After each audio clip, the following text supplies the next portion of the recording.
سيدنا محمد صلى الله عليه وسلم وأحيا إلى يوم لمولد النبي صلى الله عليه وسلم وكما نوى أصحاب الموالد وعلى من نوى الحبيب علي بن محمد بن الحبشي وعلى من سيدنا جعفر البرزنجي وعلى من سيدنا عبد الرحمن الدباعي وعلى من سيدنا الإمام البوصيري وعلى من جميع أرواح وجميع على من علماء سلفنا والأولياء الصالحون في مثل هذه المناسبة طب إلى حضرة الحبيب سيدنا حبيبنا شفيعنا رسول الله محمد بن عبد الله صلى الله عليه وسلم وآله وصحبه أزواجه وآبائه مهدي ولده ذريته والإبد أجمعين صلاة الله وسلامه عليه وعلى أجمعين طب إلى حضرة جميع إخوانه من الأنبياء والمرسلين والشهداء الصالحين والعلماء المصنفين ولي وجميع الملائكة المقربين وجميع علماء الله وجميع رؤساء ساداتنا الصوفيين إنما كانوا حلة رواه من شرق الأرض مغاربها بارها بارها وصولهم وفروعهم وحواشيهم أن الله على درجات في الجنة كثر مثوباتهم ويضاعف حسناتهم ويحفظنا بجاه ينفعنا بهم ويعيد علينا بركاتهم وأسرارهم ونورهم وعلوم الفحاد في الدين الدنيا الآخرة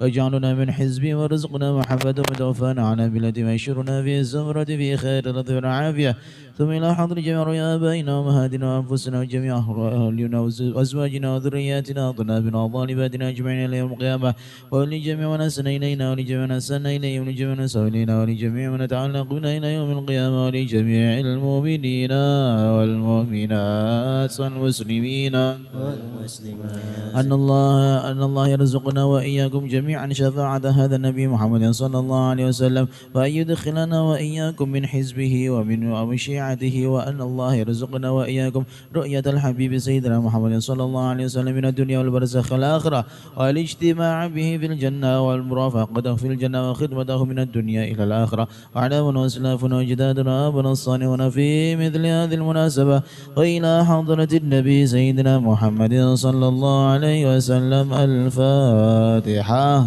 أعوذ بالله من الشيطان الرجيم بسم الله الرحمن الرحيم الحمد لله رب العالمين الرحمن الرحيم مالك يوم الدين إياك نعبد وإياك نستعين اهدنا الصراط المستقيم صراط الذين أنعمت عليهم غير المغضوب عليهم ولا الضالين آمين.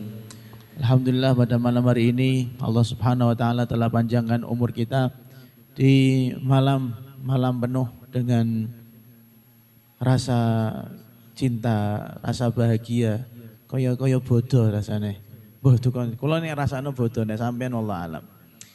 Jadi mungkin insya Allah saya usahakan kalau saya hadir nanti saya kasih sedikit cerita atau sedikit hal-hal yang berkaitan dengan Rasulullah Shallallahu Alaihi Wasallam. Nanti kalau ada yang sempat bukukan kayak Mas Sinten, baik, silahkan. Jadi tapi random ya, pembahasannya random.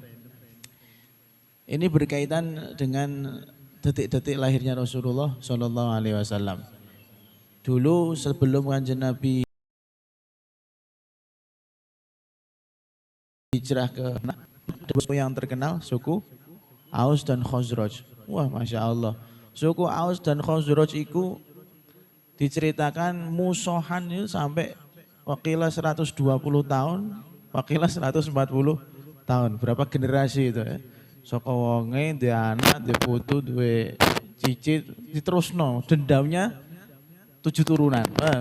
Dendam 7 turunan ki ono, ora usah ado-ado ning Arab yang Jawa sebenarnya sakeh ya. Tapi ning Arab sendiri juga seperti itu. Dendam 7 turunan. Terus ada seseorang yang namanya Sayyidina Malik bin Sinan. Akhirnya beliau menjadi seorang sahabat. Malik bin Sinan ini abahnya Sayyidina Abu Sa'id Al-Khudri. Pernah dengar nama Abu Sa'id Al-Khudri? Ma'ruf beliau, masyhur. Malik bin Sinan ini adalah salah satu dari antara Khazraj atau Aus, saya kurang tahu. Tapi Al-Khudri jelas. Beliau tuh mikir, ya Allah sampai kapan toh ini? Dua suku ini tukaran, ora barbar. Jadi tukaran ini bosan ya, tukaran itu membosankan. Tapi ya soalnya banyak apa?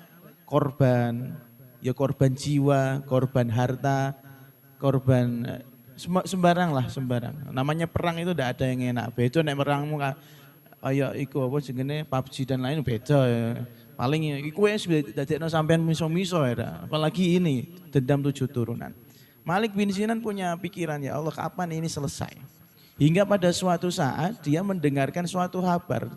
Jadi di Yastrib sendiri itu ada sekelompok selain Aus dan Khazraj yaitu dari golongan Yahudi. Nah, di golongan Yahudi ngono iku namanya organisasi, namanya kumpulan iku mesti ono wong alim, wong pinter dok kono. Kiai ini disebutkan dalam literatur Islam dikatakan ahbarul Yahud, bukan habrul Yahud.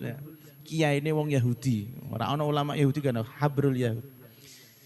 Coba yang pengen monggo. Oh, naudzubillah ya. Dia menceritakan bahwasanya iki wis wayahe ngono. Tahun ini adalah tahun munculnya Nabi akhir zaman, yaitu yang namanya Ahmad. Dalam kitab mereka disebutkan bahwasanya disebutkan Muhammad tapi Ahmad. Wakil tuh Malik bin Sinan, loh jono Nabi neh rek ngono. Jono Nabi neh, jenenge Ahmad. Sifatnya gini. Wajah kon warak dhisik iki berarti. Sifatnya gini. Nah, bahkan si kiai Yahudi mengatakan bahwasanya wa muhajirahu hadzal balad. Hijrahnya Nabi akhir zaman itu ya iki Madinah Yastrib iki. Wah, akhirnya dia merasa heboh. Tapi dasar Malik bin Sinan itu hanya waktu itu nggih termasuk orang yang kurang gaul, ora tahu kayak Mas Gimbul lunga-lunga ora tahu. Ora tahu menggok-menggok. Jadi dia menerima kabar seperti itu merasa kaget loh. Jono Nabi akhir zaman rek. Ini ada harapan ini antara Aus dan Khazraj ini bisa ada pemersatu umat kasarane ngono. Pemersatu bangsa. Itu nek pemersatu bangsa Indonesia. Bangsa Indonesia tante-tante joget-joget itu ya. Ya Allah, naudzubillah. Pemersatu bangsa. Akhirnya ngomong sama teman-temannya, kita kurung kabar tara. Kabar menghebohkan nih. Baru dengar saya, apa rek? Jadi ini ono Nabi meneh akhir zaman. Kondi kowe entuk cerita. Iku kok kiai ini Yahudi. Kowe lagi krungu dina iki? Heeh. Kowe ning diae, Bro. Kono. Kowe ning diae, Bro. Itu cerita sudah lama, 50 tahun yang lalu sudah ada cerita itu. Wah, kok aku ora ngerti. Kuncen kowe sing ora tau gaul sih kono. Akhirnya sampai ketemu lagi. Cari informasi sowan gini kiai Yahudi. Sama ceritanya sama. Sampai dia mencatat sifat-sifatnya Kanjeng Nabi kaya apa ditanamkan betul di dalam hati. Akhirnya ketemu sama Hasan bin Thabit. Sahabat Hasan bin Thabit yang pujangga yang selalu memuji Kanjeng Nabi dengan syair-syairnya. Kita krungu kabar kita ora? Iya udah. Lho dek kapan krungu? Kowe wis ora tau sobor atau dolan makane dadi wong ki aja terlalu dekem ae ndok omah, metu-metu barang ngerti informasi gitu. Terus ki ngertimu dek kapan? Lho iku ora sepiro. Aku ngerti lagi winganane. Ono kiai Yahudi muni ngene, ada kejadian bahwasanya suatu saat ada seorang Yahudi itu kiai Yahudi itu gembor-gembor. Qad tala'at najmu Ahmad. Sudah muncul cahaya atau bintang Ahmad. Jadi ada sebuah planet, mungkin planet saya kira, warnanya merah. Planet ini tidak akan muncul kalau tidak ada nabi. Tanda nih planet ini muncul kalau ada nabi baru. Dan ini planet ini sekarang nggak ada karena nggak ada nabi ya. Coba golek-golek, aneh-aneh. Kapan nih ada planet nabi? Oh, dan hasilnya ada sebuah planet, kemudian dia menerima cahaya dari matahari, kemudian memantul ke bumi. Nah itu munculnya hanya ketika mau ada nabi yang dilahirkan atau nabi yang diangkat menjadi nabi. Iku aku surat winganane tolong dinonan wingi jarane Hasan bin Thabit kene di akhir iku berita mesti kan apa suwe akhirnya ya wis kayak percaya ta ora karo ceritane Yahudi. Ya percaya rak percaya sih. Tapi yo akeh sing muni ngono. Hasan bin Thabit muni ngono. Akhirnya Malik bin Sinan ngendikan ngene. Nek cerita kok wis bener kok wis akeh koyo ngene sing nyeritakno koyoke kok akeh bener. Terus beliau sama Yazid Hasan bin Thabit mengatakan ya sing entenono wae. Wong lagi lahir. Enteni kira-kira 40 tahun kas. Jadi dari lahirnya Kanjeng Nabi ngunggu 40 tahun kas. Akhirnya ya Allah sampai pada akhirnya Kanjeng Nabi hijrah ke Madinah. Makanya kita kan selama ini aneh ya. Mungkin sampean atau mikir, aku sih mikir nih gimana. Jadi aku mikir gini, kok iso wong Madinah itu ketika rawuhnya Kanjeng Nabi tola'al badru. Mereka diriwayatkan tidak pernah bertemu yang namanya Rasulullah. Tapi nyambut temenanan. Ternyata itu adalah orang Aus dan Khazraj. Orang-orang Aus dan Khazraj yang menunggu pemersatu umat, pemersatu bangsa. Orang kenalnya disambut. Udah paham saya? Jadi mereka merindukan sosok itu. Ora kenal. Makanya ketika masuk ke Madinah dari kejauhan, itu malah sing ngomong orang Aus dan Khazraj. Jadi Aus dan Khazraj justru sudah menunggu-nunggu Rasulullah ini. Kapan Muhammad datang, kapan Rasulullah datang. Metu sih wah panas, balik meneh. Mungkin daerahnya panas ya, metune ditantani ora ono, balik metu mlebu meneh. Sing weruh malah wong Yahudi sing leha-leha ning ngene angkringan karo wujud ning pojokan. Iku lho sing mbok goleki Muhammad jarene kae. Alah.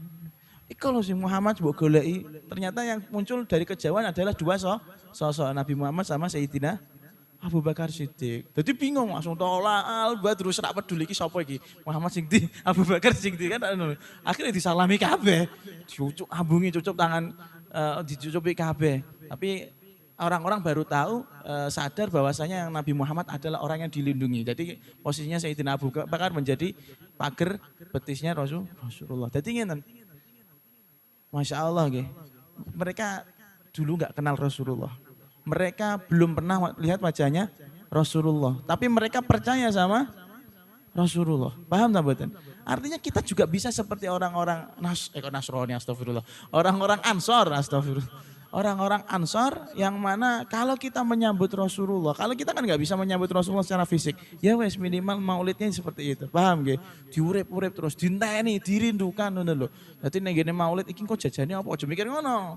Maulid ki maulid jajan urusan keri, nek ana alhamdulillah lara ana yang kebangetan ngono.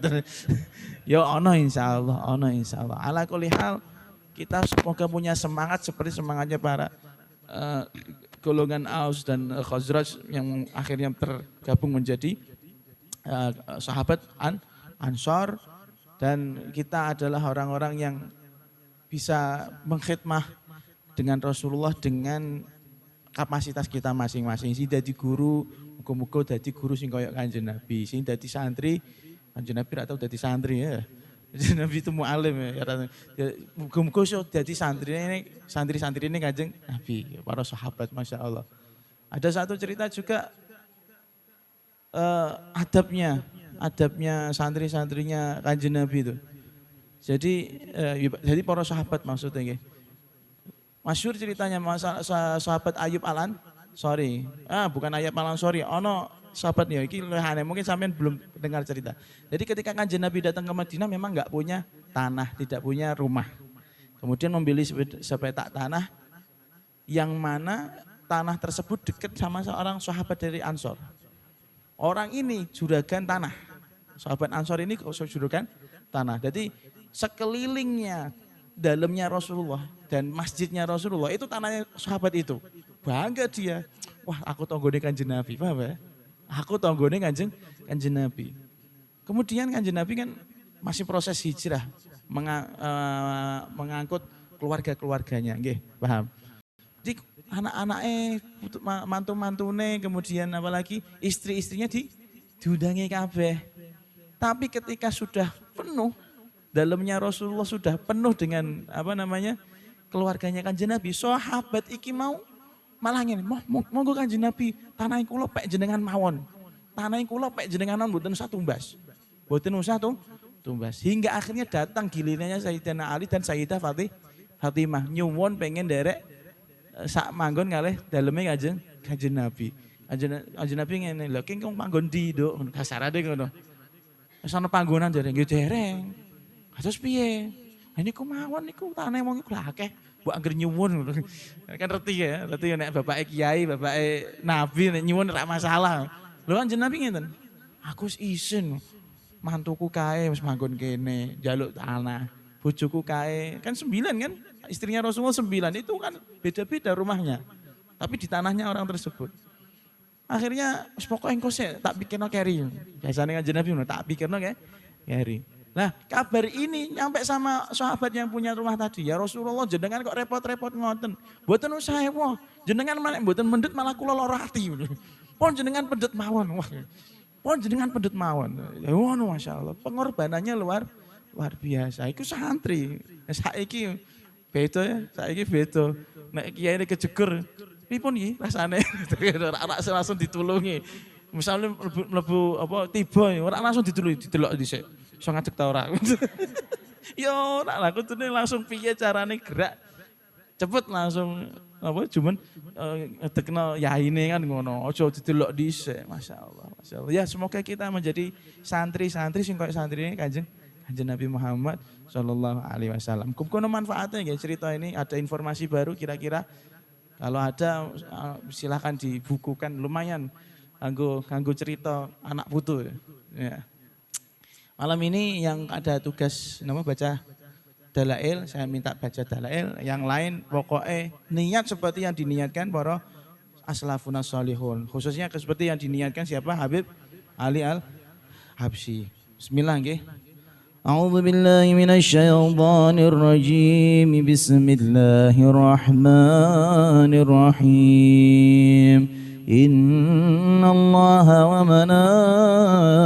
وملائكته يصلون على النبي يا أيها الذين آمنوا صلوا عليه وسلموا تسليما اللهم صل وسلم وبارك عليه وعلى آله. أشرقت أنوار نبينا فازدهى الكون سرور في عربي عين هل فينا نور أنوار البدور مرحبا يا نور عيني مرحبا طول الدهور مرحبا جد الحسين يا حبيب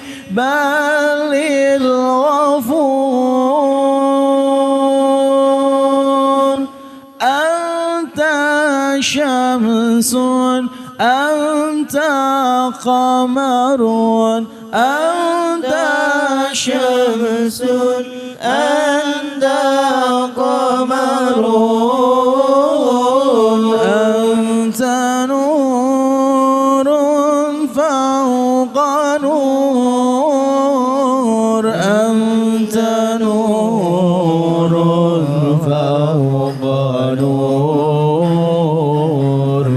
أشرقت أنوار نبينا فازدهى الكون سرور في ربي عين هل فينا نور أنوار البدور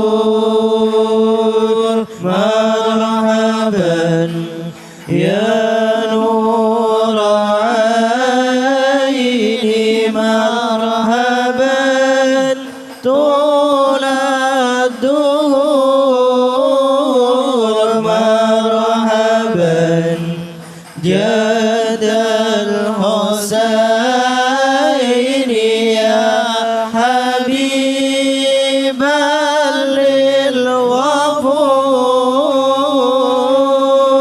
للغفور أنت شمس أنت قمر أنت شمس أنت قمر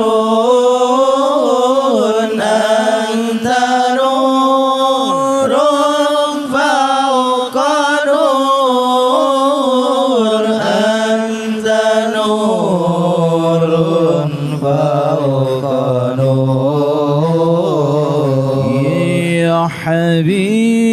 حبيبي يا محمد يا رسول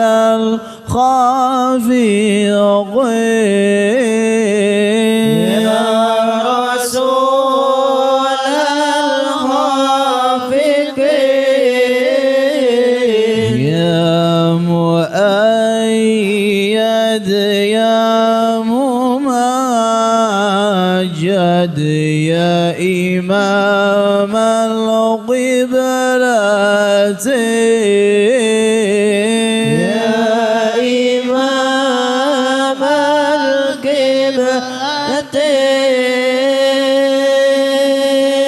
القبلتين أنت شمس أنت قمر أنت شمس أنت قمر أنت نور فوق نور أنت نور فوق نور أشرقت أنوار نبينا فازداد الكون سرور في ربيع هل فينا نور أنوار البدور مرحبا يا نور عيني مرحبا طول الدور مرحبا جد الحسين يا حبيبا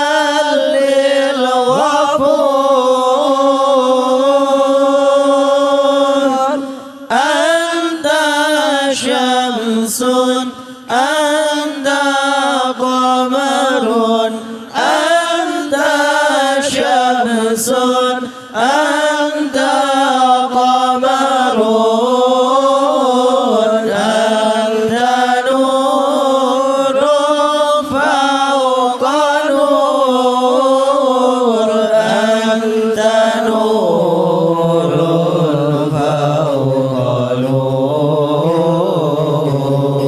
نور شهر الربيع وفانا أقبل علينا هنانا شهر الربيع وفانا أقبل علينا هنانا به أتانا رسول الله به أتانا حبيب الله به أتانا رسول الله به أتانا حبيب الله بالدين حقا أتانا بالدين حقا أتانا شهر الربيع وفانا أقبل علينا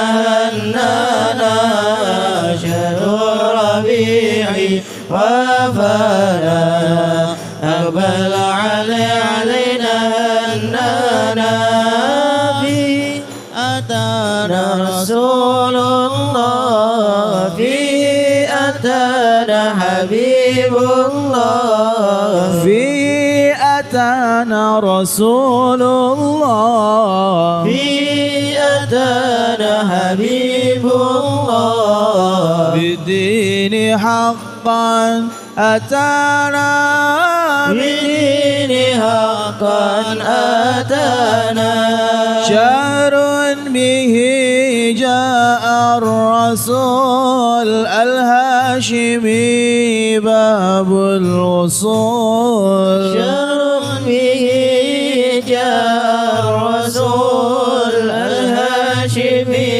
باب الوصول بقدومه نلنا القبول بقدومه نلنا القبول سبحان من قد أعطانا سبحان من قد أعطانا شهر الربيع وفانا أقبل علينا هنانا شهر الربيع وفانا أقبل علينا هنانا به أتانا رسول الله به أتانا حبيب الله به أتانا رسول الله به أتانا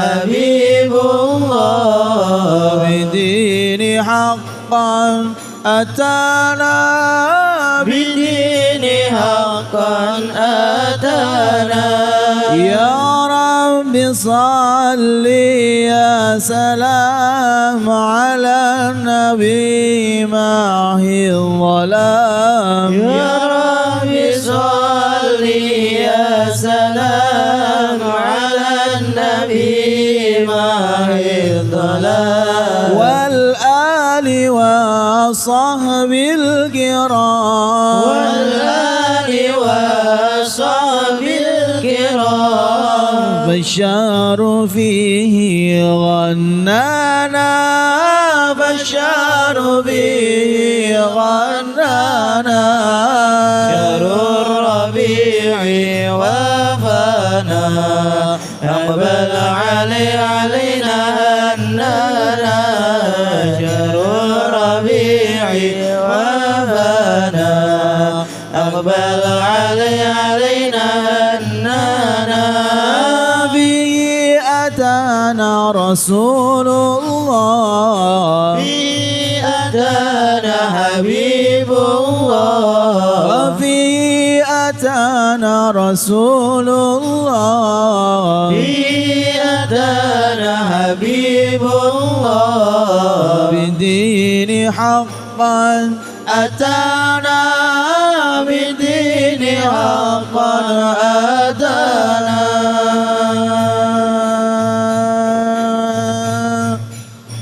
صلى الله على محمد صلى الله عليه وسلم صلى الله على محمد صلى الله عليه وسلم صلى الله على محمد يا ربي صل وسلم صلى الله على محمد صلى الله عليه وسلم صلى الله على محمد صلى الله عليه وسلم صلى الله على محمد صلى الله عليه وسلم صلى الله على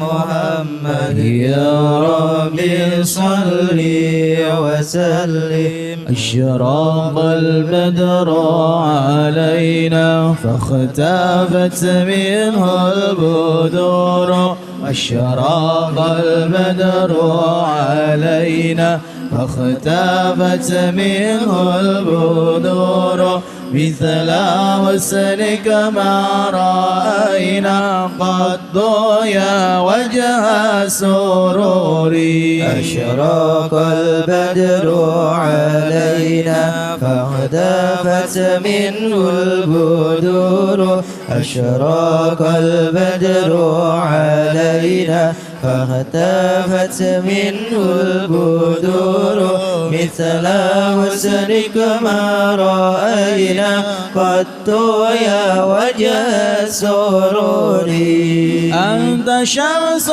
أنت بدر أنت نور فوق نور أنت إكسير وغالي أنت مصباح الصدور أشرق البدر علينا فاختفت منه البدور أشرق البدر علينا فاختفت منه البدور مثل حسنك ما رأينا قط يا وجه السرور يا حبيبي يا محمد يا عروس الخافقين يا حبيبي يا محمد يا عروس الخافقين يا مؤيد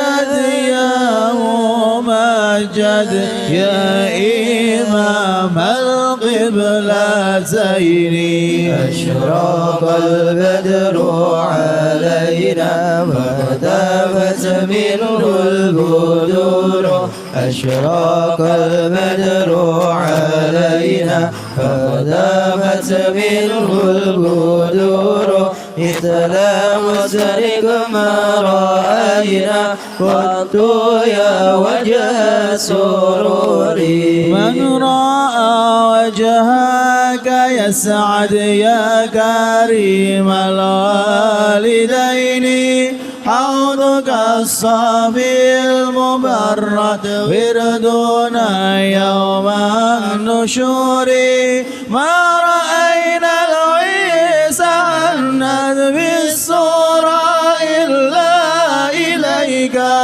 ما رأينا العيسى عنت بالصورة إلا إليك والغمام قد أضلت والملا صلوا عليك أشرق البدر علينا فاختفت منه البدور أشرق البدر علينا فاختفت منه البدور مثل حسنك ما رأينا قط يا وجه سروري مرحبا يا مرحبا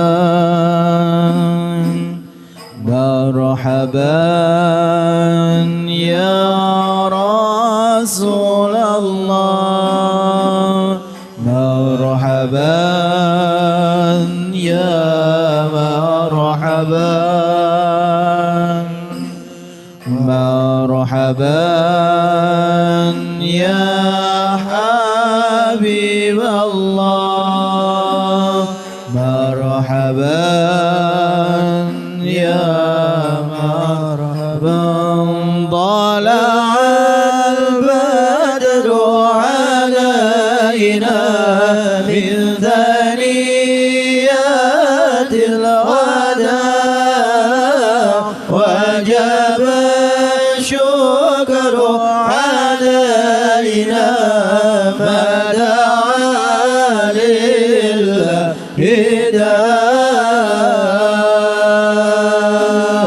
طلع البدر علينا من ثنيات الوداع وجب الشكر علينا ما دعا لله كن شفيعا يا حبيبي يوم حشر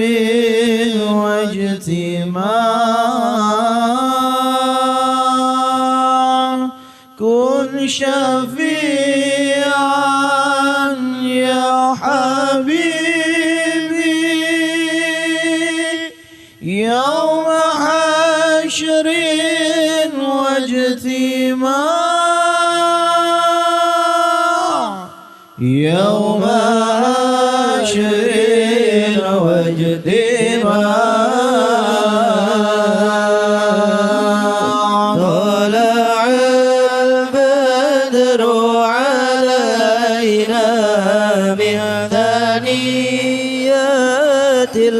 وداع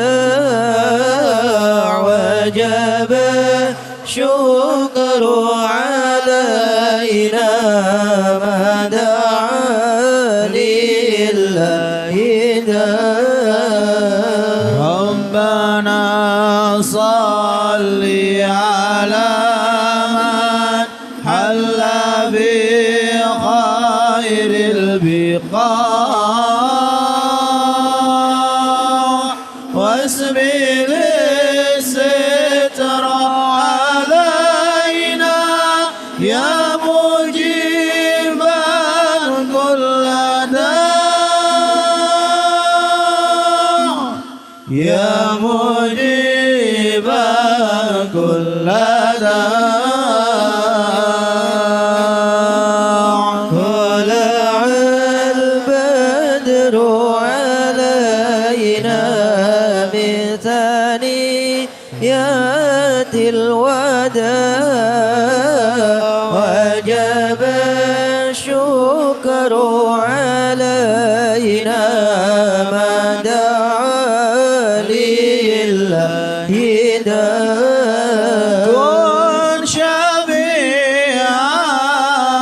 يا حبيبي كن شفيعا يا حبيبي يوم حشري واجدي معين مرحبا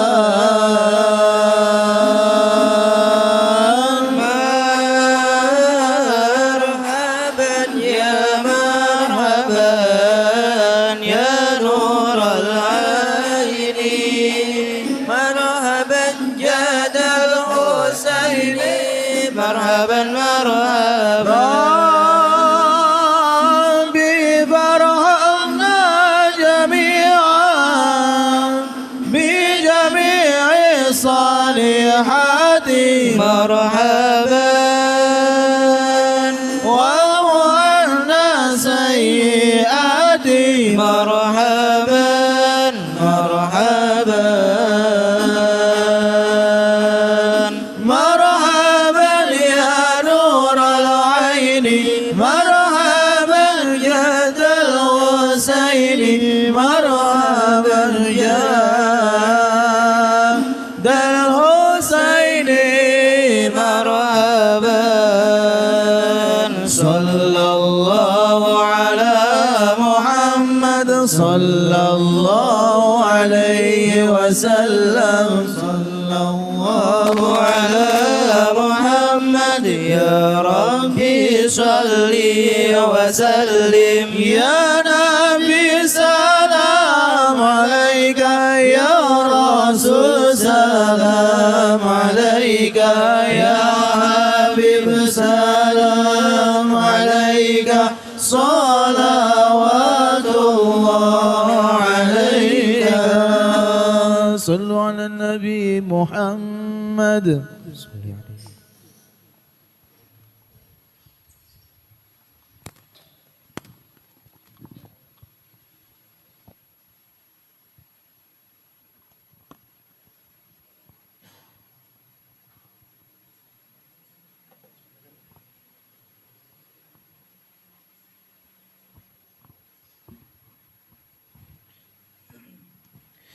بسم الله الرحمن الرحيم الحمد لله رب العالمين حمدا يوافي نعمه يكافي مزيدا يا ربنا لك الحمد كما ينبغي لجلال وجهك عظيم سلطانك سبحانك اللهم لا نحصي ثناء عليك انك ما اثنيت على نفسك فلك الحمد حتى ترضى ولك الحمد اذا رضيت ولك الحمد بعد رضا اللهم صل وسلم على سيدنا محمد وعلى اله وصحبه اجمعين جعلنا الله واياكم ممن يستوجب شفاعته ويرجو رحمته ورفته اللهم بحرمه هذا النبي الكريم واله وصحبه سالكين على منهج القويم اجعلنا من خيار أمته واسترنا بذيل حرمته واشرنا غدا في زمرته واستعمل ألسنتنا في مدحه ونصرته واحينا متمسكين بسنته وطاعته ومتنا على حبه وجماعته.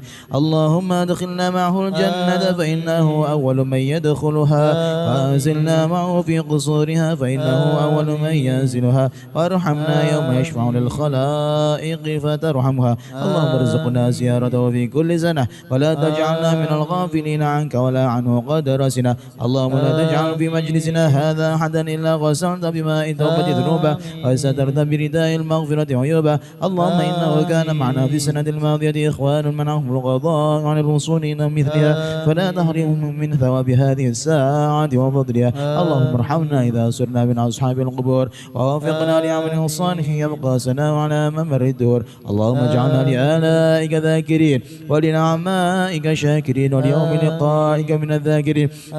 أحينا بطاعتك مشغولين وإذا توفيتنا فتوفنا غير مفتونين ولا مخذولين واختم لنا منك بخير أجمعين. اللهم اكفنا شر الظالمين واجعلنا من فتنة هذه الدنيا سالمين. اللهم اجعل هذا الرسول الكريم لنا شفيعا وارزقنا به يوم القيامة مقاما رفيعا. اللهم اسقنا من حوض نبيك محمد صلى الله عليه وسلم شربة هنيئة لا نظمأ بعدها أبدا واحشرنا تحت لواء غدا. اللهم اغفر لنا به ولآبائنا ولأمهاتنا ولمشايخنا ولمعلمينا وذوي الحقوق علينا ولجميع المؤمنين والمسلمين والمسلمات الأحياء منهم الأموات إنك مجيب الدعوات قاضي الحاجات غافر الذنوب والخطيئات يا أرحم الراحمين. وصلى الله على سيدنا محمد وعلى آله وصحبه وسلم بفضل سبحان ربك رب العزة عما يصفون والسلام على المرسلين والحمد لله رب العالمين. سر الفاتحة. أعوذ بالله من الشيطان الرجيم. بسم الله الرحمن الرحيم. استعين.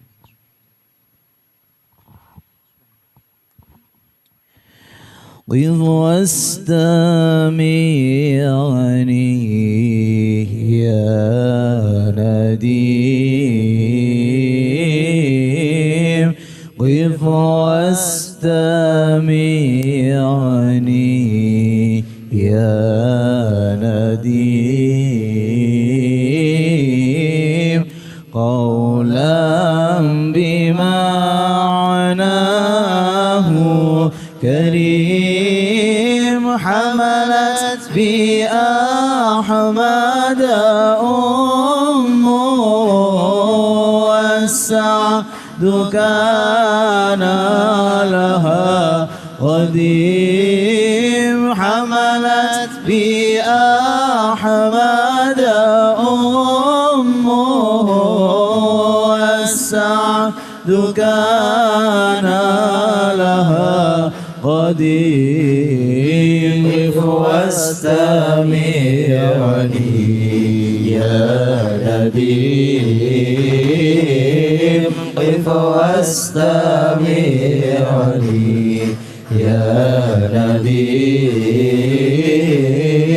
قولا بمعناه أليم حملت بأحمد أمه والسعد كان لها قديم حملت بأحمد أمه والسعد كان لها قديم حملت بأزكى الأنبياء حملت بأزكى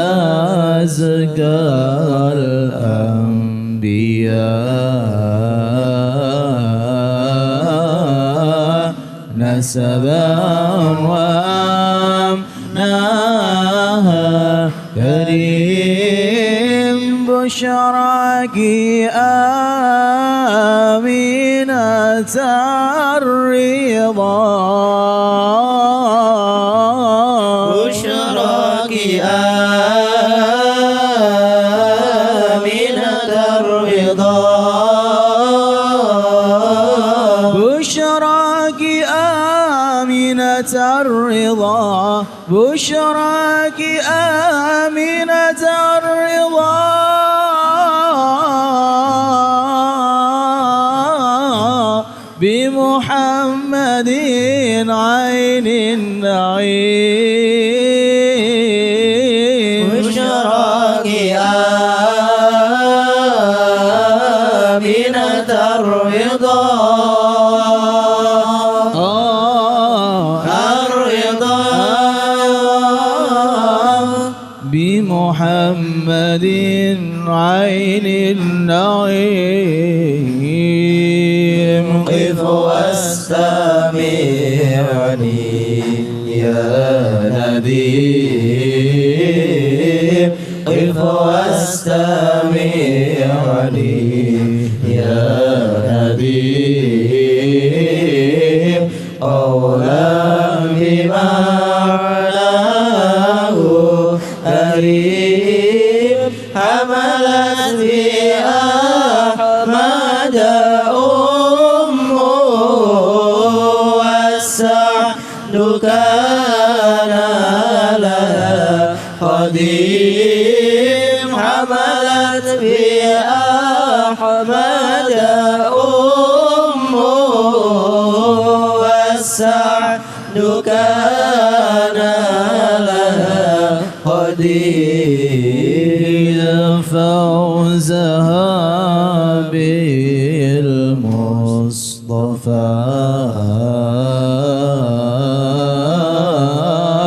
يا فوزها بالمصطفى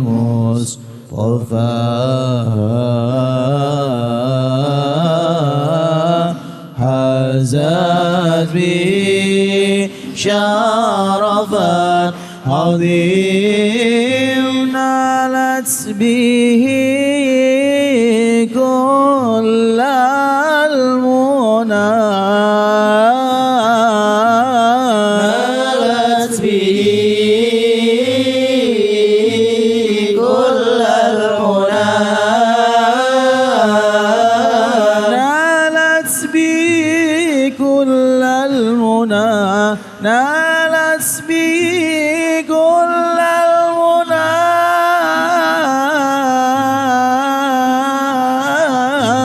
والمجد والعز القوي نالت به كل المنى